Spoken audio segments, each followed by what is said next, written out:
दुसऱ्या दिवसाचा किरणोत्सव अतिशय चांगल्या पद्धतीनं पार पडला। निरभ्र आकाश असल्यामुळं आणि हवेत धुलीकणांचं प्रमाण पण कमी असल्यामुळं सूर्यकिरणं अतिशय चांगल्या पद्धतीनं आलीत। 5:01 महाद्वारातनं आत आलेली सूर्यकिरणं 5:24 गणपती चौकात आली होती।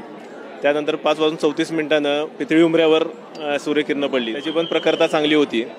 त्यानंतर 5:44 चरण स्पर्श होऊन 5:48 देवीच्या खांद्यापर्यंत किरणं पोचली आणि अतिशय चांगल्या पद्धतीनं हा आजचा किरणोत्सव झालेला आहे। कालच्या याच्यामध्ये बघितलं असेल तर काल जवळजवळ चरण स्पर्श होऊन गुडघ्यापर्यंत किरणं थांबली होती।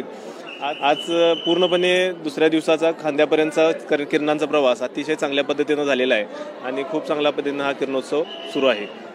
गरुड मंडपाचं खरं तर धोक्यात आलेलं समजतंय, काय नेमकी परिस्थिती आहे आणि खबरदारी काय?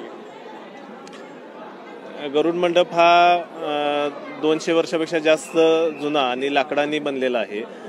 त्याच्यामध्ये बऱ्याच वर्षापासून गेले 10 वर्षापासून वरच्या डिझाईनमध्ये काही फटी दिसत होत्या, परंतु ती कशा आल्या ह्या ध्यानात येत नव्हतं। परंतु जेव्हा आपण खालची फरशी काढली आणि मूळ दगडी फरशी उजेडात आली तेव्हा असं लक्षात आलं की ह्या फरशीच्या खालचा भाग हा लाकडांचा थोडासा खराब झालेला आहे आणि नुकतंच आता त्याचा सगळा पूर्ण अहवाल घेऊन त्याचा एस्टिमेट मान्यतेला पाठवलेला आहे आणि लवकरच म्हणजे या उन्हाळ्याच्या आतच म्हणजे पावसाळा सुरू होण्यापूर्वी आपण हे संपूर्ण काम पूर्ण करून गरुड मंडप हा संवर्धित करून पुनर्वापरात ठेवणार आहे।